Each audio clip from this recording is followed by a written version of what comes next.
Hoy es el segundo repaso. Y esto yo creo que para que nos podamos poner al corriente con las lecturas o con escuchar las lecturas.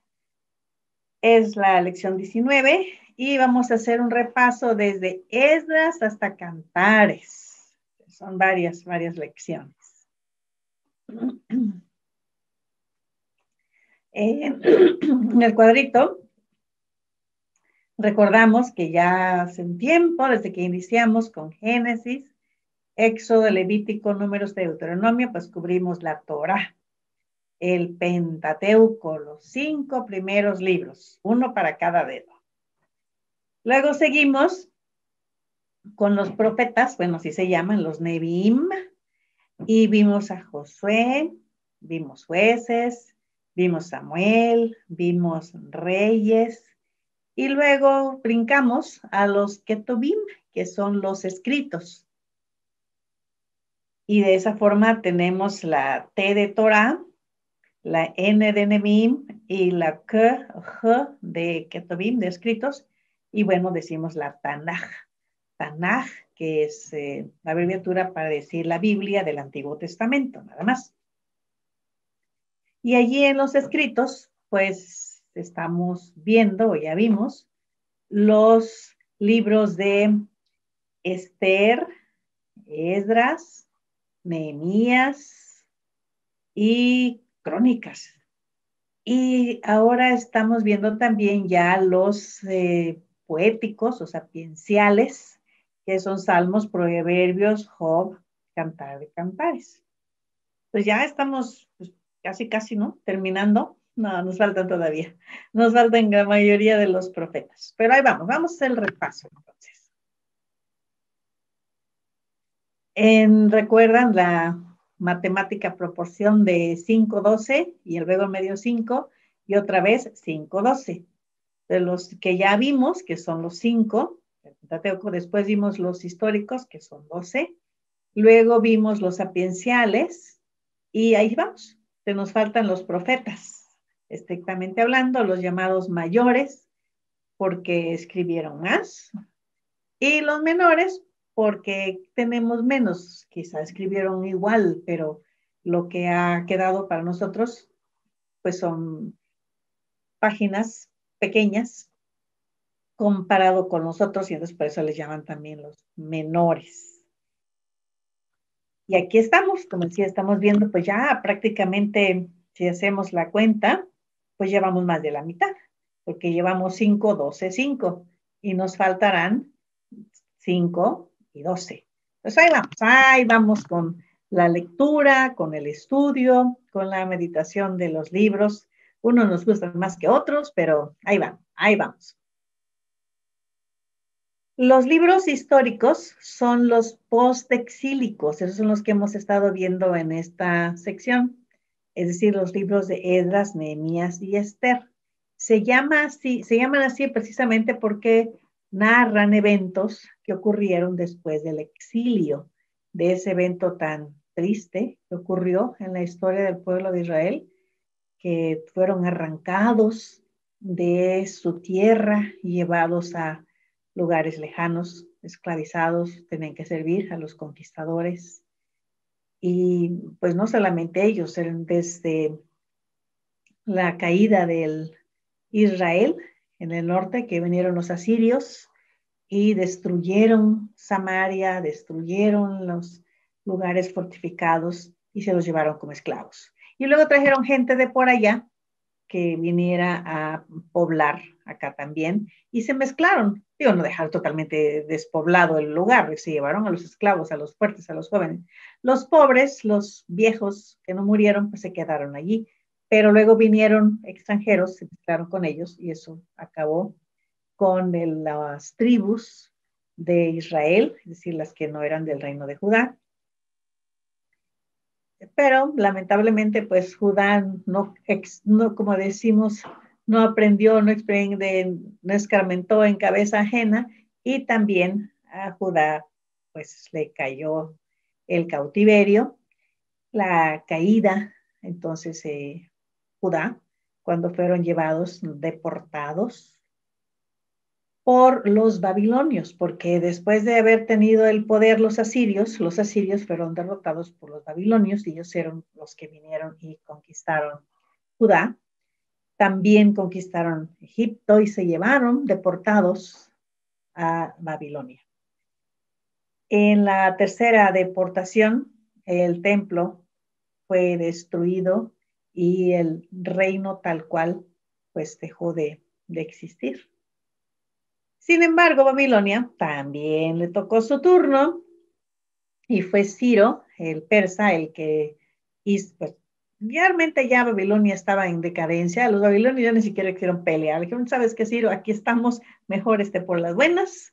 No queremos que destruyas Babilonia muy feo. Entonces casi se le entregaron a Ciro. Y ve Ciro, a partir de Ciro, que se inicia un regreso, algo increíble, algo que normalmente no ocurría en la antigüedad. En la historia antigua, cuando un pueblo, como sucedió con las tribus del norte, cuando un pueblo era arrancado y llevado, pues se perecía, ya se acababa. Pero el pueblo de Judá no, regresaron. Y estando allá como cautivos, pues en parte porque quisieron y en parte porque eran vistos pues mal, porque eran esclavos, porque eran gente inferior. Se concentraron y entonces no se mezclaron y regresaron. Fueron realmente algo extraordinario, un milagro. Nosotros decimos, bueno, sabemos que Dios los estaba guiando, pero un milagro que este pueblo regresó y Zorobabel entonces inicia este grupo, además con la intención de reconstruir el templo, algo que tampoco no ocurría en la antigüedad, pues se quemaba la ciudad, se destrozaba todo, a veces hasta araban con sal los campos para que ya no produjeran, y destrozaban a los pueblos. Pero en este caso, no. En este caso, de manera sorprendente, extraordinaria, única en la historia, no solo se permite al pueblo que regrese, sino que hasta que reconstruyan su templo. Algo les decía extraordinario. Porque Ciro, que tomó Babilonia, pues era muy poderoso, incluso más que los babilónicos. Con todo de que Nabucodonosor se creía el muy acá, Ciro realmente, vean cómo fue el imperio de Ciro, que se extendió hasta la India, que es un subcontinente, hasta Egipto y la actual Turquía. Entonces, toda esa zona fue controlada por los persas, por Ciro y sus descendientes. De tal forma que después de él, pues otro grande conquistador, pues va a ser más tarde Alejandro el Magno, que también va a llegar hasta la India, que también conquista Egipto. Pero Ciro es el primero y realmente un tipo pues muy importante para la historia también del pueblo de Dios, porque les digo algo extraordinario, algo que no ocurría, no solamente les dijo que regresaran, sino incluso proveyó de fondos para que reconstruyeran el templo. Y era pues un gran rey, un gran señor, que se distingue en la historia por esa característica de tolerancia y sobre todo pues la tolerancia religiosa, que les digo no era muy común, de hecho no, los pueblos llegaban e imponían además su religión, porque la religión no era nada más pura religión, sino siempre estaba mezclada con la política. Los reyes generalmente, además de ser reyes, se asumían el papel de dioses o representantes de los dioses y querían recibir la honra como si fueran ellos mismos divinos y se les hacían sacrificios. Hasta la época después de Cristo, los romanos también reclamaban esa preeminencia de querer ser iguales a Dios, de que se les hacían templos, sacrificios, porque se les divinizaba, pero Ciro no. Ciro dijo, no, yo no. Yo quiero que ustedes regresen y reconstruyan el templo a su Dios. Y les mostré también en un momento las tumbas de esos 4 reyes. Les decía, a veces, pues personas, yo digo, malintencionadas. Dicen, es que la Biblia está llena de leyendas, de sagas, de cosas que inventadas. La historia inventada de los judíos. A ver, no es inventado. Si quieren, vayan, ahí están, miran los restos. Puede uno y ver, ahí está la tumba de Darío. el que se menciona en Nehemías. Ahí está Artajerjes, primero hijo de Jerjes, que envió a Nehemías para reconstruir los muros. Es más, contribuyó con oro y plata. Ahí está el otro Darío, que apoyó la reconstrucción del templo y que menciona Esdras, que es contemporáneo de Zacarías. Y hasta la tumba del rey Asuero, el de Esther, allí está también. Y en otro momento les mostré cómo también en Irán está la tumba de Mardoqueo y de Esther. Son inventados. A ver, ¿quién construye una tumba para un invento, para un mito? ¿Dónde está la tumba de Cenicienta? ¿No? O la tumba de Mulán. Pues no, porque son inventos, porque son productos de la fantasía. Son cuentos. Estos no son cuentos, estos son eventos. Y allí están las tumbas de los patriarcas también. Entonces, tenemos que recordar esto. La Biblia no es un conjunto de leyendas ni de cuestiones inventadas. Se fundamenta en la historia. Y los libros que estudiamos, ahí están mencionados los personajes y puede uno ver, ahí está, digo, está lejos, ¿verdad? Y hay que pagar un buen dinerito, pero puede uno ir y ver los restos. Además de que se siguen descubriendo muchas cosas. Bueno, ahorita en Irán no por las cuestiones políticas, pero en la zona de Israel se están descubriendo más cosas, se están encontrando más cosas. El cilindro de Ciro, ya se los mencioné también. Les estoy mencionando esto porque es fundamental que lo entendamos y que sepamos que esto existe, que esto ahí está, que se puede ir al Museo Británico y encontrar ahí el cilindro de Ciro, que es reconocido como el primer documento de los derechos humanos en el mundo. Y en ese documento, Ciro liberó a los esclavos, declaró, les decía yo, la libertad religiosa. Extraordinario. Estableció la igualdad racial y además lo grabaron en ese cilindro de barro, cosido en lenguaje acadio, con escritura cuneiforme, gracias a Dios a gente muy brillante, muy inteligente, que sabe todavía leer esa escritura cuneiforme, que son puras cuñitas, pero es un alfabeto, se puede leer. Y ahí está, grabadito en barro cocido. De tal forma que, bueno, en la providencia de Dios, cuando se incendiaron, porque Alejandro el Magno llegó y incendió los palacios persas, bueno, perdonamos eso, no lo perdonamos. Llegó e incendió los palacios persas, pero como es barro, con el fuego no se derritió. Si hubiera sido un cilindro de oro o un cilindro de plata, pues sí, pero como era de barro, pues se conservaron. Las tablillas entonces de la escritura cuneiforme se conservan precisamente porque son de barro y se pueden descubrir las bibliotecas, un montón de cosas que hay. Pero ahí está pues el cilindro diciendo que las personas pueden escoger su propia religión, que liberó a los esclavos también, que estableció la igualdad racial.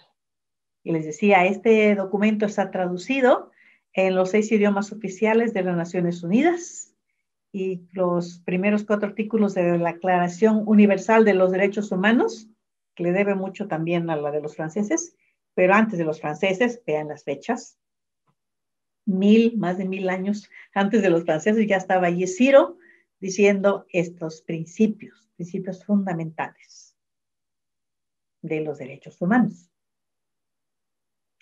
Esdras, pues, ya vimos, ¿no? Esdras con todo ese apoyo del rey, regresó, emprendió el viaje de Babilonia a Jerusalén y empezaron a reconstruir el templo y la ciudad.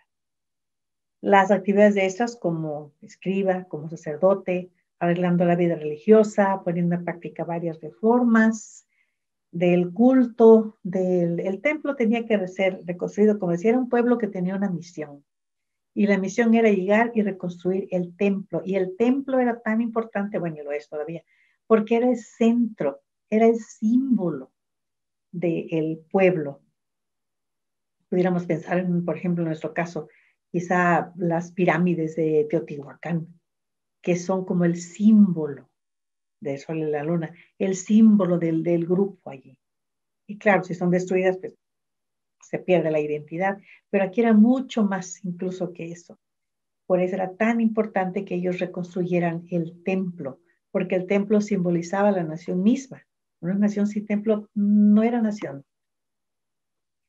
Y el propósito del libro de Esdras, pues es un relato, desde el punto de vista religioso, de la restauración del pueblo judío a su patria después del cautiverio. Entonces tenía que quedar ahí muy, muy bien fundamentado. Y por eso Esdras da énfasis al establecimiento del pueblo en Jerusalén como un reino de sacerdotes y una nación santa que debe andar a la luz de la ley de Jehová. Ahora sí aprendieron la lección. Ahora sí, iban a hacer un templo, pero un templo dedicado a Jehová, sin ese sincretismo de sus padres. Recordarán que hubo un momento en que, a ver, por favor, una imagen de Acera, de esa diosa de la fertilidad, de esa diosa que era adorada con la prostitución sagrada, estaba en el templo. Es verdaderamente increíble lo que ocurría. Ahora ya no, ya ahora sí van a tener el templo, lo iban a tener muy limpio, consagrado a Jehová, gracias. Y los sacerdotes, los levitas, tenían que hacerse cargo de ese templo. Claro que no iba a tener el esplendor del templo de Salomón, obviamente no, pero de todas maneras iba a ser un templo pues limpio, ya totalmente consagrado a Jehová. Como decía, ya habían aprendido la lección y ahora ellos sabían que tienen que comportarse conforme a la ley de Jehová. Y una de las acciones de Esdras, quizá la más importante, además de reconstruir el templo, pero fue la reconstrucción espiritual del pueblo, donde les enseñaba la ley, qué decía la ley, para que no fueran ignorantes y pudieran entonces conformarse. Porque un pueblo con todo y templo, pero sin ley, sin conocimiento, pues no era más que una masa, pero no era una comunidad. La comunidad tenía que ser establecida y de eso se encarga Esdras, alrededor del conocimiento de la ley de Jehová. Y pues lo logró. Nehemías, pues ahora resulta que ya el templo ahí va más o menos, pero los muros de Jerusalén. Ahora uno diría, bueno, pues ¿para qué quería los muros la ciudad, no? No estaba en guerra, no necesitaba protegerse. No, pero en una ciudad, para tener ese prestigio, esa honra de ser ciudad, pues tenía que tener sus muros. Aunque no fueran tan anchos, pero era una cuestión otra vez de dignidad. Y Nehemías lo sabía.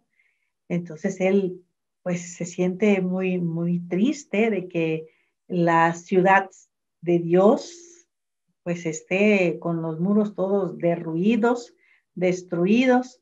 Y entonces, otra vez, con la venia, con el permiso del rey, Nehemías regresa con todo y su grupo, no llegó solito, y como gobernador de la zona, pues reconstruye los muros. Y también trata de renovar otra vez a la gente. Como les decía, la cuestión material es muy importante, sí, pero más que nada ellos se preocupan, tanto esas como Nehemías, de la restauración de la gente, porque otra vez estaban cayendo en ciertas prácticas pues que no eran correctas, estaban abandonando el culto y no estaban proveyendo para los levitas, y los levitas tenían que buscar la manera de sobrevivir de otra forma, y llegó entonces Nehemías y los reformó por las buenas o por las malas. Y una de las cosas también que no había ocurrido en Babilonia y en Persia, y acá sí ocurría, los matrimonios mixtos, que no era posible que ellos se mezclaran como los demás, porque ellos tenían que ser un pueblo apartado, un pueblo separado. Pero él logró entonces también hacer esas reformas. El propósito del libro, pues, Nehemías, es narrar la historia, si les insisto, es una historia de la obra de la reconstrucción, comenzada antes, es decir, completar la historia de Esdras. Los muros entonces eran importantes. Claro, pudiera ser que pensaran las personas que iba a rebelarse la ciudad, porque una ciudad ya fortificada, pues podía ser defendida. Pero ese no era el punto era que él, Nehemías, venía con la autorización del rey para que la ciudad recuperara su prestigio, recuperara su honra. Esther, ya vimos como el contenido del libro, pues es la historia de la salvación de los judíos, de su genocidio. Entonces les decía, no crean que esto es nada más para los judíos. La práctica del genocidio se dio, y aquí fue un intento del rey Amán, del consejero del rey Amán, de destruir a los judíos. ¿Por qué? Porque eran judíos. Y eso es el genocidio, destruir un grupo simplemente por cuestión de religión, por cuestión de etnia. Eso es un genocidio. Y aquí lo intentó este señor, Amán. Pero Esther, que es la heroína aconsejada por Mardoqueo, pues logró intervenir para que este genocidio no se llevara a cabo. El libro entonces se divide en 3 partes: Esther hecha reina, el grave peligro de los judíos y luego la liberación de los judíos. Y recordamos la historia, como por una borrachera, logró Esther ser hecha reina, porque el rey borracho quiso llamar a su reina, la reina, pues bastante más cuerda que él, se negó, y entonces, bueno, le dije, pero ¿cómo? ¿Cómo? Eso no debe de ser así, entonces la depuso. Y bueno, ahí uno diría, pues, ¿qué esperaba, no? Que la reina le hiciera caso así como estaba. Realmente ahí se demuestra una actitud bastante coherente y digna de la señora Basti, pero el rey pues como que no estaba dispuesto a tolerar a una mujer así, ni los demás menos. Entonces, pues, mejor dijo no. Pero hay que recordar el contexto de que lo dice claramente el libro, que estaba borracho. Y que entonces no, y realmente aquí quien sale mal parada es él, pero en fin, por estas razones, ahora Esther es hecha reina y logra intervenir para que no ocurra el genocidio. Y el libro fue escrito con el fin de preservar la historia de la salvación de los judíos y además explicar el origen de una fiesta que todavía celebran los judíos, que seguramente celebró Jesús también, la fiesta de Purim. Recuerden que todas estas fiestas son antes de Cristo y por lo tanto, y siguen conservándose, siguen celebrando. Y pues Jesús seguramente también celebró la fiesta de Purim, que es una fiesta muy alegre, donde se celebra pues la liberación del pueblo por Esther. Y los niños se disfrazan de Esther y de Mardoqueo. Creo que no se disfrazan de Amán, pero sí se disfrazan de Esther y de Mardoqueo, y se comen unos como triangulitos de dulce que se llaman la bolsa de, eso sí se lo comen, la bolsa de Amán, para celebrar que fueron liberados. Los libros poéticos. Bueno, ahí entramos a un tipo diferente de literatura. Hacemos ahí Job, Salmos, Proverbios, Eclesiastés, Cantares. Son libros que a veces tocan cuestiones históricas, pero no mucho. Bueno, algunas partes sí, pero en realidad esos son libros de poesía y como tal deben ser leídos. Que lo que tenemos aquí son cantos, la mayoría eran para ser cantados, para ser aprendidos. Libros como Job, que contienen pues una filosofía muy profunda. Salmos, que hay de todo, hay de todos los sentimientos reflejados en los salmos. Vimos también los proverbios, que decíamos es la sabiduría práctica. Claro que vimos ya también Eclesiastés, que decíamos es un libro que contiene la filosofía más teórica, más especulativa, que es el predicador. Y claro, vimos rápidamente también Cantares, recordarán que son poema de amor. Entonces tenemos aquí la poesía, pues tanto religiosa como humana, profana, si quieren, pero todo va dentro de un contexto también enfocado, por manera de analogía, hacia Dios. Y empezamos a ver con Job. La historia personal de Job, quien experimenta calamidad tras calamidad. Pierde su ganado, pierde sus hijos, se pierde todo. Y es visitado por sus amigos. Los amigos no pueden entender, y hay que entender también nosotros a los amigos. Era realmente increíble como un tipo que había tenido todo, que había sido visto como un personaje bendecido por Dios, porque lo era, de pronto no tiene nada. Y peor aún, hasta enfermo está. Yo diría, bueno, si los bienes, pues igual se recuperan, los hijos, bueno, no, eso está muy complicado. Pero además, enfermo, inhabilitado para trabajar, para reconstruir su casa, para reconstruir lo que había perdido, totalmente vencido. Los amigos dicen, ¿qué pasa, Job? Y pues, ¿sabes? Yo creo que, y empiezan todos ahí a dar sus opiniones, tratando de entender cómo es que Job había caído en esa situación. Pues mira, lo único que nos ocurre es que Job ha de haber hecho algo malo. Pues yo creo que sí, porque así nomás, no puede ser que a alguien le vaya tan mal. Y luego, después empiezan a decir, no, sí, segurísimo, Job, ¿no te acuerdas cómo hacías esto y esto y esto? Y empiezan a acusar a Job de crímenes que Job dice, pero ¿yo de dónde? Yo jamás hice eso, jamás envié al huérfano sin nada, jamás me aproveché de las viudas, no hice nada de eso. Y yo, no, sí, claro que sí lo hiciste. Entonces se convencen a sí mismos de que Job está sufriendo por causa de su pecado.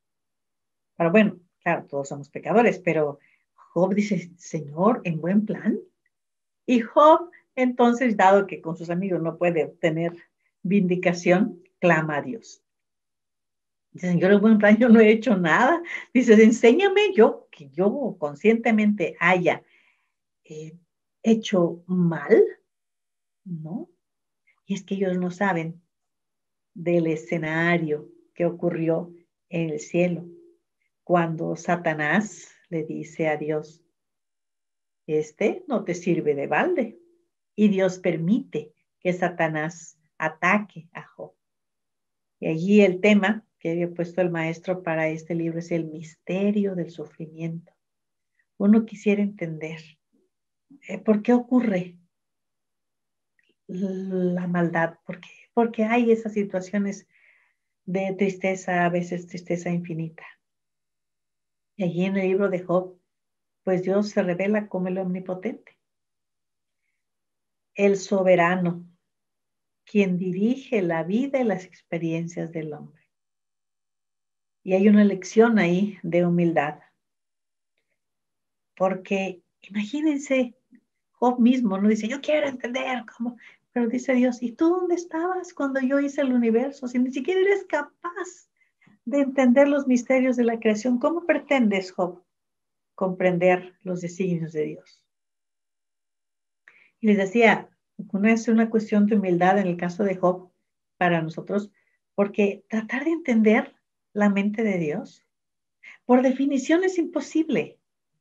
Dios es el absoluto, Dios es el eterno, y nosotros somos temporales, somos relativos. Entonces, con nuestra mente finita y relativa, tratar de entender el infinito, por definición no es posible.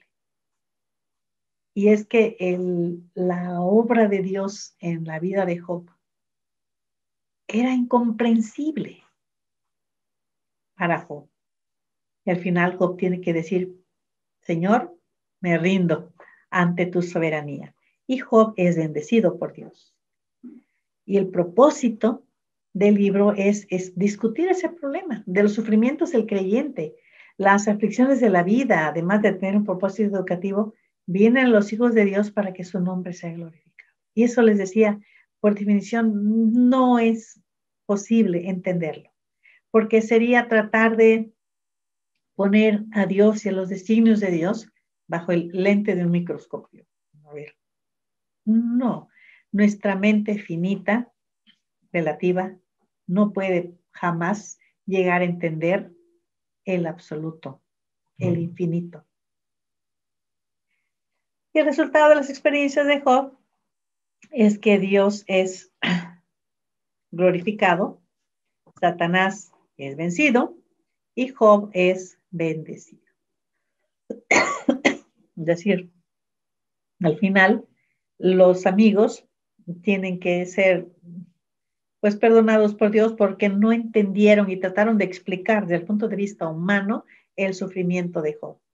Y Dios les dice, no, no va por ahí. No es tan sencillo como la norma o ley de la causa y efecto. El que sufre no es porque haya pecado, todos pecamos, sino que simplemente Dios quiere mostrar allí su gloria. Y Dios restaura a Job, le restaura su hacienda, sus bienes, le da más hijos. Alguien preguntaba por ahí si era con la misma señora. Probablemente no, pero digo, porque eran muchos hijos y era señora quizá ya, ¿no? Además, aunque no lo menciono, recuerden que era costumbre tener también varias esposas, quizá una esposa más joven, yo no sé. El caso es que tuvo más hijos y que además, en un acto también raro en la antigüedad, dio parte de, bueno, repartió su herencia e incluso incluyó a las muchachas, a las hijas, como herederas. Lo que demuestra, bueno, es lo raro, lo extraño, en el caso de Job, a un padre justo que no hizo distinción, que no hizo discriminación basada en el género, que en otras culturas se hace todavía, esa discriminación basada en el género, que no se les trata igual, si es hijo o hija. Hay diferentes formas, ¿no? Pero no se trata igual. Y Job dice, no, yo aquí todos iguales. Y entonces reparte su herencia y le da también a las muchachas. Salmos. Los salmos tienen muchos temas. Hay oraciones, hay contenciones, hay salmos de gloria y alabanza, hay canciones de tristeza, de queja, salmos que exhortan y enseñan al pueblo. Los salmos no son revelaciones nuevas, sino la respuesta del creyente del Antiguo Testamento a lo que Dios ya había revelado. En los salmos los creyentes abren su corazón, revelan el fruto de la obra del Espíritu Santo y cantan bajo inspiración divina. Les decía, los salmos realmente están allí para que sepamos cómo orar y cómo alabar a Dios. En buen plan, no tenemos que sacarnos nada de la manga, ni tenemos que sentarnos a inventar. Los textos están allí. Y toda la gama de sentimientos humanos están presentes en los salmos. La tristeza, la alegría, la melancolía, el enojo, la ira, el gozo, todas las emociones de las cuales el ser humano sea capaz están allí. Y allí sí que hay un salmo para todo, absolutamente para todas las situaciones. Y nos enseña a orar. Yo recuerdo cuando fui a estudiar a los Estados Unidos, en educación, pues no sabía mucho inglés. Sí lo leía, lo entendía, pero para hablar, pues no. Y en las noches teníamos un devocional, nos juntábamos ahí las chicas del dormitorio y teníamos que orar. Y pues ya ven cómo oramos, ¿no? Así tal cual, de nuestro ronco pecho. Y como yo no sabía hablar muy bien, ¿qué creen que hice? Me aprendí los salmos. Entonces, cuando me tocaba orar, yo recitaba los salmos. Y todavía me acuerdo, Todavía me acuerdo de los salmos que me aprendí para orar. Si busqué los salmos, agarré las oraciones que pues, cuadraban y entonces me ponía a llorar. Fue genial, Fue genial, porque yo oraba con los salmos. Imagínense qué oraciones tan hermosas me salían. Yo era la que mejor oraba de todas las chicas allí. Pero mis oraciones eran de allí. Ahora imagínense orar de esa manera. Yo por pura necesidad, ¿verdad? Pero la verdad es que ahí están. ¿Cómo voy a acercarme al trono de Dios? Y dice, no tengo que sacármelo de la cabeza ni inventármelo. Nos enseñan cómo orar y cómo alabar. Y hay que recuperar esto, les digo, hay que recuperar esto de los salmos.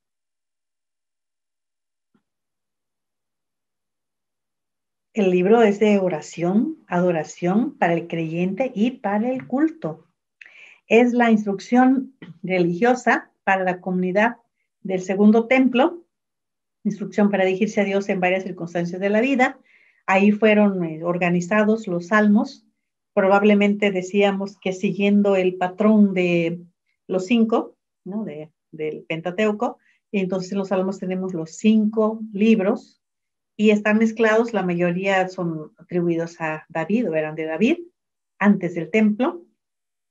Ahí está un salmo de Moisés y hay otros de Asaf y de Coré. O sea, es toda una colección de cantos que no eran solamente para el templo, sino eran para la vida diaria, salmos que la gente podía cantar trabajando, que podía cantar en el camino, al acostarse, al levantarse, al ir de viaje, al regresar de viaje, todo eso está en los salmos.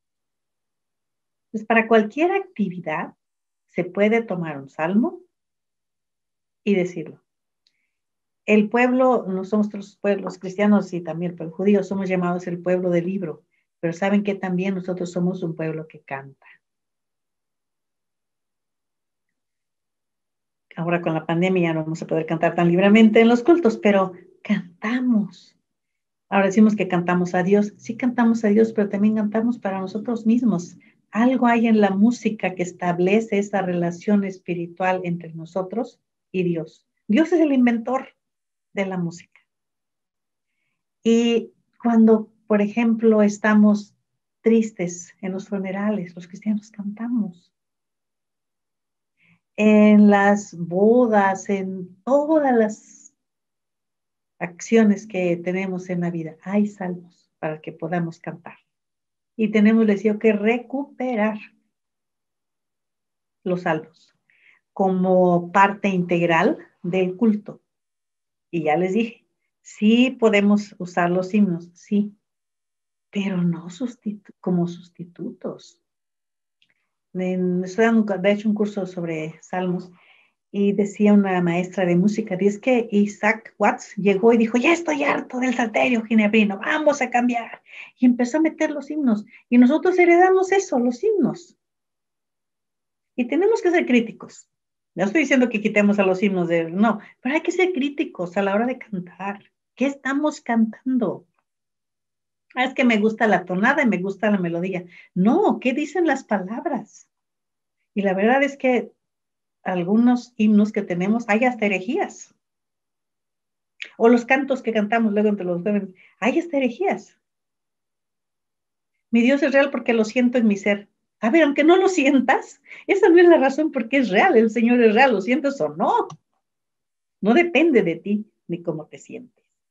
En fin, hay muchas cosas. Pero hay que recuperar los salmos. Están ahí para instruirnos cómo orar y cómo adorar. Proverbios.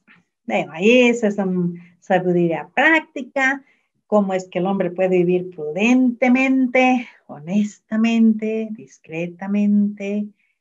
La sabiduría que tenemos aquí no es de origen humano, sino divino. Y los proverbios son proverbios profundos, no son, a veces utilizamos el nombre proverbio para decir los dichos. Sí, los dichos son también, pero más bien son como de origen más popular. Dichos, por ejemplo, tenemos en México, ¿no? Los dichos, proverbios, que son más bien de origen popular, que no necesariamente reflejan sabiduría, ¿eh? Analicemos los dichos y refranes que manejamos, por ejemplo, en nuestra cultura mexicana, y no necesariamente son muy sabios e inteligentes, ¿no? No, aquel de que el que nace para tamal del cielo le caen las hojas. A ver, ¿qué de sabiduría hay allí? Más bien es un chiste, ¿no? Y muchos otros proverbios, dichos, que maneja la cultura mexicana y todas las culturas. No se trata de eso. Aquí proverbios son, decía el maestro, cápsulas de sabiduría. Y esta sabiduría todo lo juzga según las leyes divinas y el principio y fundamento es el temor de Dios. No hay más. Es la reverencia, es la obediencia. Cuando hablamos de temor, no es nada más no, es obedecer también la ley de Dios, porque es un Dios que habla. No es saber cómo le hago para saber qué quiere Dios y para que yo le tema de manera adecuada. No, ahí está. Es un Dios que se revela. Y los proverbios, entonces, tienen como propósito enseñar el verdadero camino de la sabiduría. Y el propósito es ético, es práctico, cómo llevar una vida limpia delante de Dios. Es muy, muy real también, al pan, pan, al vino, vino. Nos enseñan cómo vivir delante de Dios y en la sociedad, cómo comportarnos. Entonces es un libro de ética. Les decía yo que en la filosofía la parte práctica es la ética. Tenemos varias áreas, ¿no?, de la filosofía. Y tenemos la antropología, que estudia al hombre, tenemos otras, diversas ramas, pero la rama última, la práctica, es esta, la ética. Y hay otros autores, filósofos por supuesto, que han escrito libros sobre ética. Hay hasta un autor español que es muy famoso, que ha escrito un libro chiquito que se llama Ética para Amador, es el señor Sabater, que es muy famoso, lo leen los chicos en la secundaria o en la prepa. Está bonito, es aristotélico, basa muchas ideas en Aristóteles. El mismo Aristóteles escribió su libro de ética a su hijo, Nicómaco. Pues aquí también tenemos este libro de ética escrito al joven, al hijo, para que sepa cómo vivir delante de Dios y en la sociedad. Y Cantares, antes de Cantares, Eclesiastés. Se halla este libro, decíamos, es ya de sabiduría especulativa. Esta, diríamos, es como la teoría. Aquella fue la práctica, esa es la teoría. Y aquí el predicador, pues decía, ¿qué provecho tiene el hombre de todo su trabajo con que se afana del sol? Pues miren, yo he visto que ya le busqué y le recontrabusqué y todo es vanidad. Vanidad quiere decir, todo desaparece. Vanidad quiere decir que ya no existe, que ya no está más. Aquí estamos y al rato ya no. Les decía yo que eso de la forma técnica de decir vanidad de vanidades quiere decir la vanidad más grande. También con veamos cantar de cantares, el cantar más excelente. Es una manera de que en hebreo se hace el superlativo. O cuando decimos también rey de reyes, que es el más grande de todos. También hasta pudiéramos decir la batalla de las batallas. Es como decir la madre de las batallas, que también decimos, la batalla más importante, la batalla de las batallas. Y aquí quiere decir entonces pues que ya no hay nada. Todo se termina, todo se acaba. Nada que dure para siempre. Y entonces dice Eclesiastés, ¿vale la pena vivir la vida? Si al final de cuentas, el justo y el impío, todos vamos a morir. ¿Y qué dice el Eclesiastés? Pues sin Dios realmente no, mejor suicídate. Pero con Dios, sí. Con Dios sí vale la pena. Y trata muchos temas. Habla del trabajo, habla de la ciencia, habla del placer, de las riquezas, habla de los esfuerzos humanos, de la religión, de la buena fama, de la educación. Dice, yo pasé por todo. Y realmente hay que disfrutar lo que tenemos aquí porque después ya no vamos a estar. Pero con Dios vale la pena. Y coincide con Proverbios.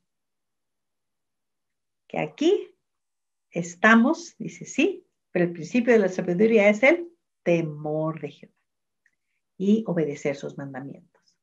Aquel que teme a Dios y que obedece sus mandamientos, ya la hizo. Ahí está, en el capítulo 12, los versículos 13 al 14.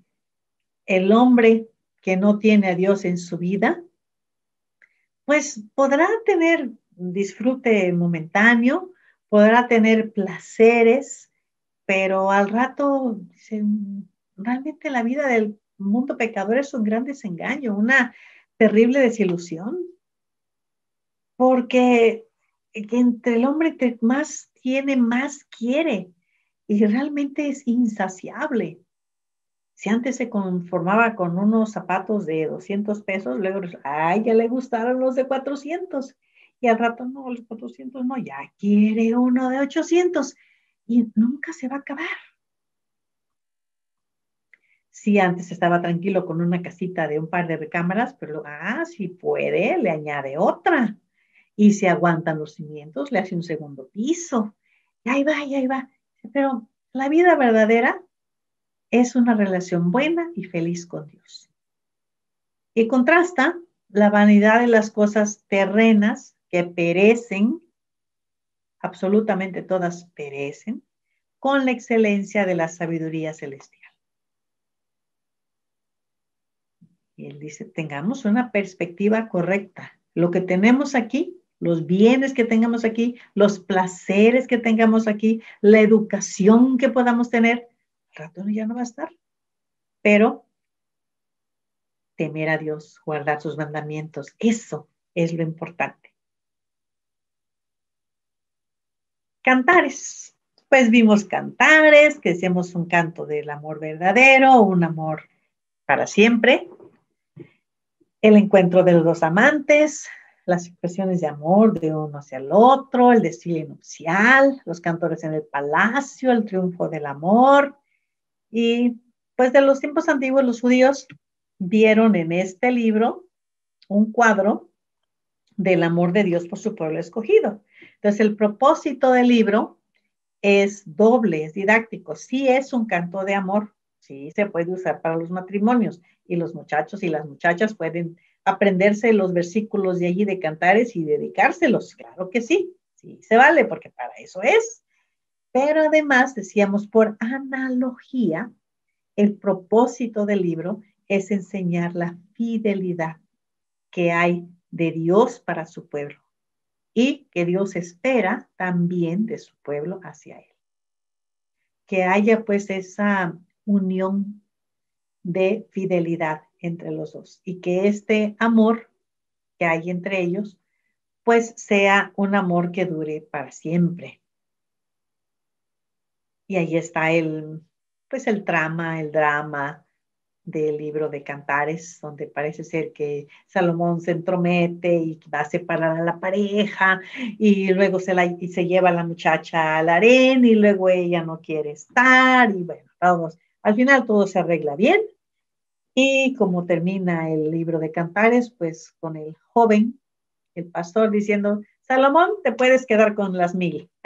Tus reinas y tus concubinas, que creo que son como unas 1000 por ahí, yo nomás tengo una. Y ese es para mí. Gracias. Para la lección 20, vamos a estudiar qué es la profecía. Ahora sí, ya vimos un poco. ¿Recuerdan cuando vimos los Nevi'im? Que decíamos, a ver, profecía, pero estamos viendo José, a ver, ¿cómo? No entiendo. Bueno, hay que analizar nuestro concepto de profecía. ¿Qué quiere decir profecía? Y vamos a tener una introducción a la profecía. Y vamos a estudiar la primera parte del libro de Isaías. El libro de Isaías, yo les digo que lo escucho, ¿no? Pongo mi celular allí, muy aplicada, y ya lo escuché varias veces, pero está largo, ¿eh? Está largo. Entonces vamos a verlo en dos partes. La primera parte va a ser hasta el capítulo 35. Y la segunda parte va a ser del 36 al 66. Entonces se debe iniciar la lectura de los primeros 35 capítulos de Isaías. Entonces, la próxima lección lo que vamos a hacer es tener ese estudio de la profecía, en qué consiste la profecía, cómo se relaciona con la historia y la primera parte del libro de Isaías, que les decía yo, de los dos libros que se citan más en el Nuevo Testamento. El primer lugar, ya les dije quién lo tiene, los Salmos. Los Salmos. Es el libro más citado, le gana por 4 a Isaías, pero Isaías ocupa el segundo lugar. Entonces ahora los Salmos, bueno, son 150 capítulos, ¿no? Y además varios autores. En cambio Isaías es uno y pues es como la mitad en cuanto a extensión, si lo comparamos con los Salmos. Entonces, digamos que por proporción, dirían los matemáticos, gana Isaías, ¿verdad? Ya hicieron la proporción, 150 y gana por 4, pero Isaías nada más tiene 6 y se queda menos 4. Entonces, en la proporción matemática, pues sí, Isaías es más que Salmos. Ah, ¿verdad? Ahí los ingenieros luego nos van a explicar cómo sucede esto. El caso entonces es que Isaías, en efecto, pudiéramos decir que es el libro más citado en el Nuevo Testamento. Y pues vamos a ver los primeros capítulos, nada más. Entonces escúchenlo, o léanlo, o como sea, pero vamos a ver entonces la próxima semana esa parte, iniciando, claro, con una introducción para que pues analicemos qué cosa es la profecía, que es un concepto que tenemos que retomar del Antiguo Testamento y también del Nuevo, porque finalmente pues el Nuevo también junto con el Antiguo tienen un mismo autor, que es Dios, y son originarios de un mismo pueblo, que es el pueblo judío, excepción de Lucas, que se metió ahí, se coló como un autor no judío, pero el 99% del Nuevo y Antiguo Testamento es producto de la cultura judía. Entonces vamos a ver pues en ese contexto qué es la profecía.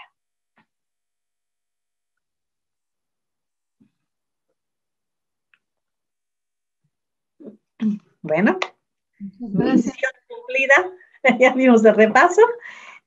Si tienen algún comentario, todavía hay un poco de tiempo para algún comentario o alguna tarea que a Alex se le haya ocurrido que podemos tener. Y sí, perfecto. Pero algún comentario o si desean hacer alguna pregunta, tenemos. Ah, tengo aquí a una persona muy linda que se acaba de unir, que se llama Isabel Madrid. No sé si sea Isabel o sea Esther, pero bienvenida.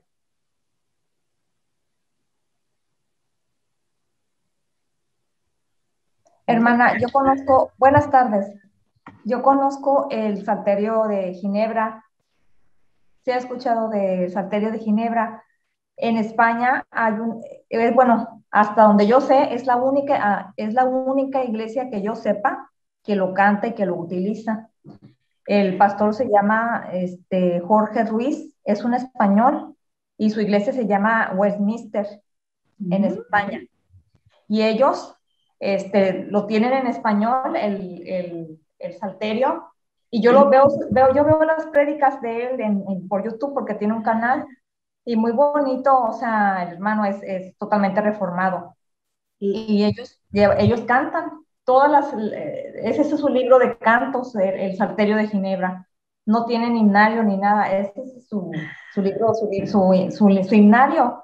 Entonces, nosotros, como iglesia reformada, asociada reformada, yo pertenezco a la IPAR. Sí tenemos este libro de cantos. Eh, Fíjese que no, siempre analizo la letra, están muy pegadas a la Biblia. Una que otro canto que no, por ejemplo, la de Navidad, la de Noel, Noel, Noel, ese sí, yo dije, ¿por qué viene ese canto aquí? Es el único que tengo que me queda la espinita, ¿verdad? De esa de Navidad de Noel. ¿Quién fue Noel? Si es Jesucristo o no Noel. Entonces, bueno, ese es el único canto que yo encuentro del himnario, de donde vamos, que no es, que se me hace así como que hereje, ¿no? Este canto.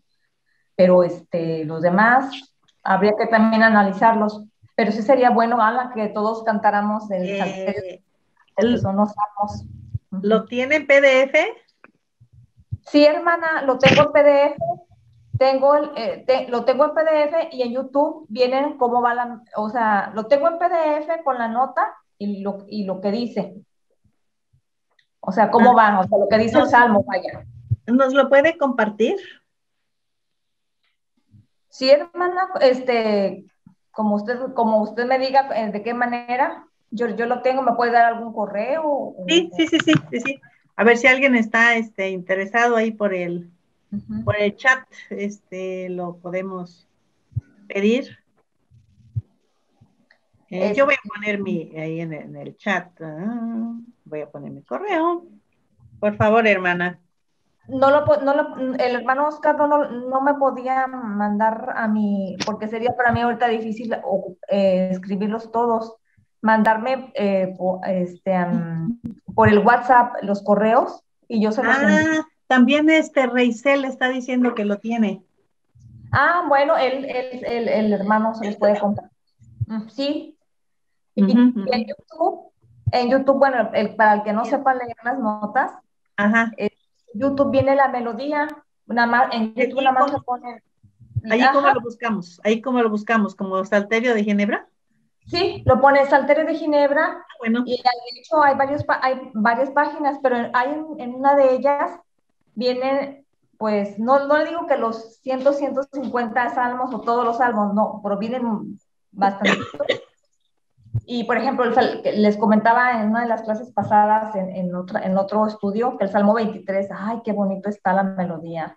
Hermosa. Bueno. Me pone la piel de gallina. Así, bien bonito, hermosa la melodía, o sea, del Salmo 23 está preciosísima. Pero también todos los demás.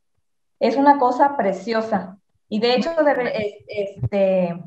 pues como le decía, ¿verdad? El hermano Jorge Ruiz, el pastor, ellos llevan el Salterio de Ginebra. Y no llevan otro más que ese, y lo que cantan todos los salmos. No sé si lo escribió Juan Calvino, pero yo tengo entendido que fue Juan Calvino el que lo hizo. En la iglesia de Ginebra de Juan Calvino, sí, ahí lo tengo. Ajá, sí, algo así, sí. Pero en YouTube, si quieren escuchar cómo va la melodía, sí, pues escúchenla y está bien bonita. Bueno, los salmos que vienen ahí están preciosos. Excelente, muchas gracias. Sí, sí, lo hay que buscarlo y como decía yo, pues promoverlo en nuestras iglesias. El Reisel lo va a mandar a la fundación para que los distribuya. Y bueno. Muchas gracias, Jasmine. Bien, ¿algún otro comentario? Pues ¿Pregunta? yo tengo 3 preguntas. A ver, mi Alex. Son 3 preguntas sobre el libro de Salmos. La primera, ¿cuál es el salmo más grande, que tiene mayor número de versículos? La segunda, ¿cuál es el más pequeño? ¿Cuál es el que tiene el menor número como de va la versículos? ropa, quítemela de ahí. Ajá. Y la tercera pregunta es, ¿cuál es el salmo más sonoro? Uy. Bueno, ya tenemos tarea, ¿eh? De los salmos. El más largo, el más grande, el más pequeño y el más sonoro. Excelente. Pues ahí nos queda.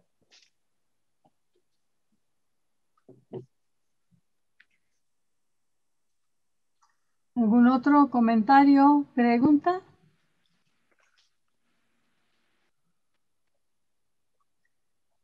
Si no, entonces damos por concluida la sesión y... Pues nada más que seguimos con las lecturas. Sí. Yo no me hubiera imaginado leer ahorita de Isaías. Bueno, oír y luego a veces ver. Y o sea que nos vamos a echar esto antes de diciembre, ¿está bien? Gracias. Acuérdense que el curso es la Biblia en un año. Entonces sí tenemos que, pero ahí vamos, ¿no? Ahí vamos. Ajustarnos, claro. Gracias. Bye, bye. Adiós. Dios, Vicky. Buenas tardes, hasta luego. Adiós. Hasta luego. luego. Hasta el próximo sábado. Hasta luego. Dios les bendiga. Dios les bendiga. Adiós, Toño. Buenas tardes. Buenas Buenas tardes. Bendiciones tardes. por lo alto. Adiós.